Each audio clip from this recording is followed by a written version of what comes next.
23 no 34. Luke chapter 23, verse 34. Jesus said, Father, forgive them, for they do not know what they are doing. And they divided up his clothes by casting lots. Amen. Amen. આપણે લુકનું 23:34 વાંચ્યું.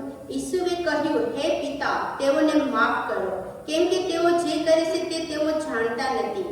ચીઠીઓ નાખીને તેઓને તેમના વસ્ત્રો અંદરો અંદર વેચી લીધા. આ વચનમાં પ્રભુ ઈસુને જ્યારે કલ્વરી ક્રૂસ ઉપર આપણા પાપો ગુનાહો માટે જે કલ્વરી ક્રૂસ ઉપર જ્યારે ચડાવવામાં આવે છે ત્યારે આ વાણી બોલે છે. પ્રભુ યેસુએ તો કોઈ પાપ કર્યું નહોતું. પ્રભુ યેસુએ આપણા પાપો માટે કરીને પ્રભુ યેસુએ આપણા માટે જાન દીધી. આપણા માટે એને કલ્વરી ક્રૂસ ઉપર આ જાન દીધી આપણા પાપો માટે. ત્યારે પિતા પાસે પ્રભુ પ્રાર્થના કરે છે ત્યારે આ વાણી બોલે કે હે પિતા, તેઓને માફ કર, તેઓ જાણતા નથી.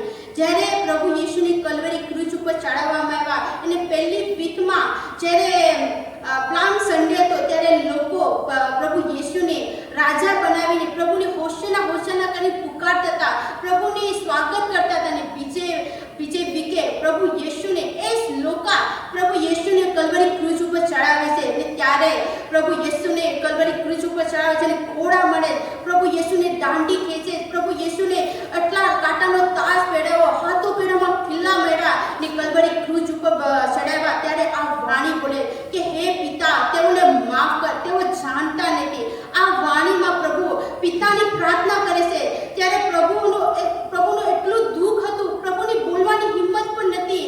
પણ પ્રભુ એટલા દુઃખમાં હતા તો પણ છતાં આપણા માટે પ્રભુ યેસુ પિતા પાસે પ્રાર્થના કરે કે હે પિતા, તેઓને માફ કર. તો આજે આ શબ્દમાં જ્યારે પ્રભુ યેસુ પિતા એક શબ્દ બોલે છે અને પિતા સાથે એટલો એનો સંબંધ ગહેરો હતો કે પિતાની પ્રાર્થના કરે આપણા માટે કે પિતા તેઓને માફ કર. તો આ દુઃખમાં પણ પિતા ઉપર ભરોસો રાખતા હતા ને અને પ્રભુ પાસે પિતા પાસે આપણા માટે પ્રાર્થના કરતા હતા કે પિતા, તેઓને માફ કર. ત્યારે આપણે પણ જ્યારે આપણા પાપો આપણા ઋણીઓને આપણે પણ માફ કરે છે. જ્યારે સેલાની જ્યારે પ્રભુ શીખવતા હતા કે પિતા અમને પણ પ્રાર્થના કરતા શીખાવો, ત્યારે પ્રાર્થના શીખાવે ત્યારે કહે પ્રભુ કે તમે જેમ મેં તમને માફ કર્યું એમ તમે તમારા ઋણીઓને માફ કરો. તો આપણે વચન દ્વારા શીખશું. આપણે માથ્યુ એનો 6:14-15 જ્યારે સેલાની પ્રભુ શીખાવે છે કે આપણે માફ કરવા વિશે, તો આપણે વચન જાણશું. Matthew chapter 6, verse 14 and 15. For if you forgive others their trespasses, your heavenly Father will also forgive you. But if you do not forgive others their trespasses, neither will your Father forgive your trespasses. Amen. આપણે વાંચીએ માથ્યુનો 6:14-15. કેમ કે જો તમે માણસોને તેઓના અપરાધ માફ કરો તો તમારા આકાશમાંના પિતા તમને પણ માફ કરશે. પણ જો તમે માણસોને તેઓના અપરાધ માફ નહીં કરો તો તમારા પિતા તમારા અપરાધ પણ તમને માફ નહીં કરશે. તો જે પ્રભુ યેસુએ આપણા પાપો માટે, આપણા ગુનાહો માટે કલ્વરી ક્રૂસ ઉપર જાન દીધી ને પિતા પાસે પ્રાર્થના કરી ને પિતા આપણને માફ કરે, એમ આપણે પણ પિતાનું વચન કહે છે કે આપણે પણ આપણા લોકોની આપણા લોકો છે એને આપણે પણ માફ કરો. જો આપણે એ લોકોને માફ કરશું તો પિતા આપણને પણ માફ કરશે. તો આપણે જો નહીં માફ કરીએ તો પિતા પણ આપણને માફ નહીં કરે. તો આપણે માફ કરવાના છે એકબીજાને.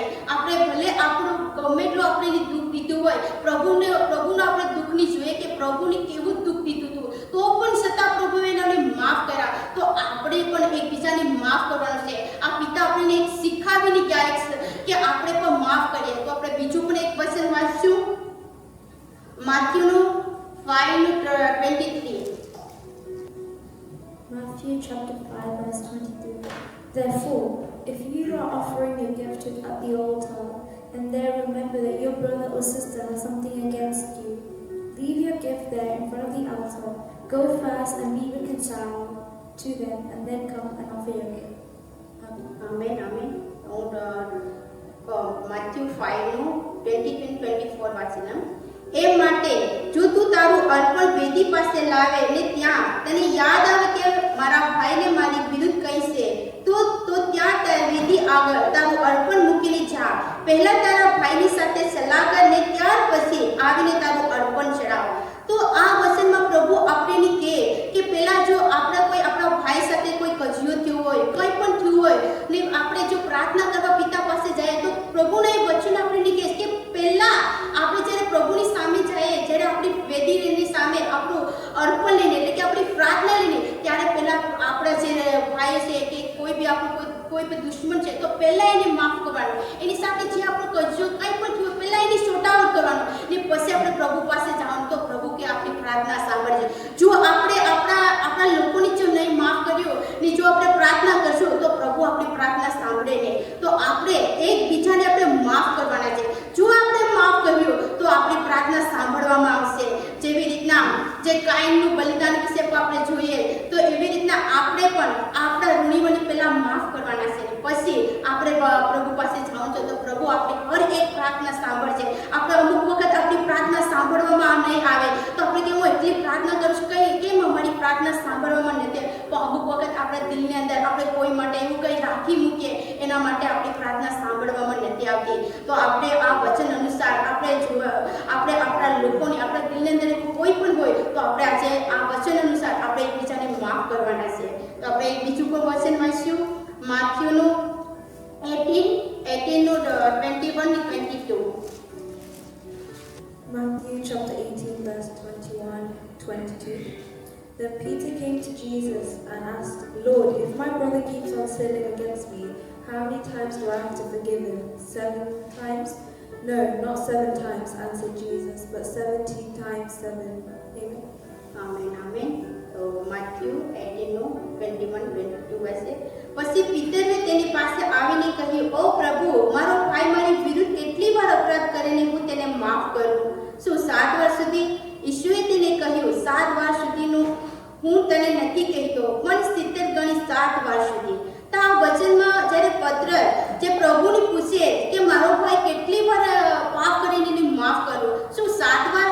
તો પ્રભુએ ના કે 7 વાર નહીં, જ્યારે પણ પાપ કરે તો પ્રભુ અહીં કહેશ કે 70 ગણી 7 વાર. તો પ્રભુ કહેશ કે તું જ્યારે પણ પાપ કરે તો તું એને માફ કર. તો એ પ્રભુનું વચન જ આપણે કહે ભલે આપણા ઋણીમાં આપણા દુઃખ દયા રાખે પણ આપણે એને માફ કરવાના છે. આ વચનમાં ચોખ્ખું આપણને બતાવે છે કે આપણે જેવી રીતના પત્રસે પ્રભુને પૂછ્યું કે શું 7 વાર? પ્રભુ કહે કે નહીં, 7 નહીં 7 ગણ 70 ગણો વાર. તો આપણે પણ એવી રીતના એકબીજાને માફ કરવાનું છે ને એકબીજાને માફ કરીને આપણે દિલમાંથી લોકોને એવું આપણે એકબીજાને પ્રેમ બતાવવો છે. આપણે એનાને માફી આપીને પ્રેમ બતાવવાનો છે. આપણે બીજું પણ વચન વાંચ્યું એફેસિયન 4:31-32. Ephesians chapter 4, verse 31-32. Let all bitterness and wrath and anger and clamor and slander be put away from you, along with all malice. Be kind to one another, tender-hearted, forgiving one another, as God in Christ forgave you. Amen. એફેસિયન 4:31-32. સર્વ પ્રકારની કડવાશ, ક્રોધ, ક્રોધ, ઘોઘાટ તથા નિંદા તેમજ સર્વ પ્રકારની ખુન્નત તમારામાંથી દૂર કરો, પણ તમે એકબીજા પ્રત્યે માયાળુ અને કરુણાળુ થાઓ, અને જેમ ખ્રિસ્તમાં ઈશ્વરે પર તમને માફી બક્ષી તેમ તમે એકબીજાની ક્ષમા કરો. તો આ વચનમાં પ્રભુ કહે છે કે આપણા અંદર કોઈ માટે કંઈ કડવાશ હોય, ક્રોધ હોય, કોઈ નિંદા હોય, તો કંઈ ખુન્નસ હોય, એવું કંઈ પણ આપણા અંદર કોઈ આપણા ઋણી માટે, આપણા લોકો માટે, આપણા પરિવાર માટે કંઈ પણ હોય તો પ્રભુ અહીં એ ચોખ્ખું વચન બતાવે છે કે આપણા અંદરથી એ દૂર કરીએ. આપણે એકબીજા ઉપર માયાળુ થાય, એકબીજાને પ્રેમ કરે, એકબીજાનું ભલું કરે, એકબીજાને માફ કરીએ. તો પ્રભુએ જેમ આપણીની માફીમાં આપી એમ આપણે પણ આપણા લોકોને આ વચન અનુસાર આપણે માફ કરવાના છે ને આપણા હૃદયોની અંદર એકબીજા માટે પ્રેમ રાખવાનો છે, એકબીજા માટે માયાળુ બનવાનું છે, એકબીજા માટે દયાળુ બનવાનું છે. તો આ વચન આપણને બતાવે છે. તો આ વચન અનુસાર આજે આપણા જીવનની અંદર આપણે આ વચન કાર્ય કરવાનું છે. આપણે એક બીજું સહેલું વચન વાંચ્યું પછી પૂરું કરીએ. કલેસિયન 3:12-14 સુધી. Galatians chapter 3, verse 12-14. Therefore, as God's chosen people, holy and daily love, clothe yourself with compassion, kindness, humility, gentleness, and patience. Bear with each other and forgive one another. If any of you have grievance against someone, Forgive as the Lord forgave you. And over all these virtues, put on love, which bind all them together in perfect unity. Amen. Amen amen. આપણે કલેશિયન 3 12 થી 14 સુધી વાંચવું. એ માટે પવિત્ર તથા વાલાઓ ઈશ્વરના પસંદ કરેલાની ઘટે તેમ દયાળુ હૃદય, મમતા, નમ્રતા, વિનય તથા સહનશીલતા પહેરો. એકબીજાનું સહન કરો ને જે કોઈની સાથે કજ્યો હોય તો તેને ક્ષમા કરો. જેમ ખ્રિસ્તે તમને ક્ષમા આપી તેમ તમે પણ કરો.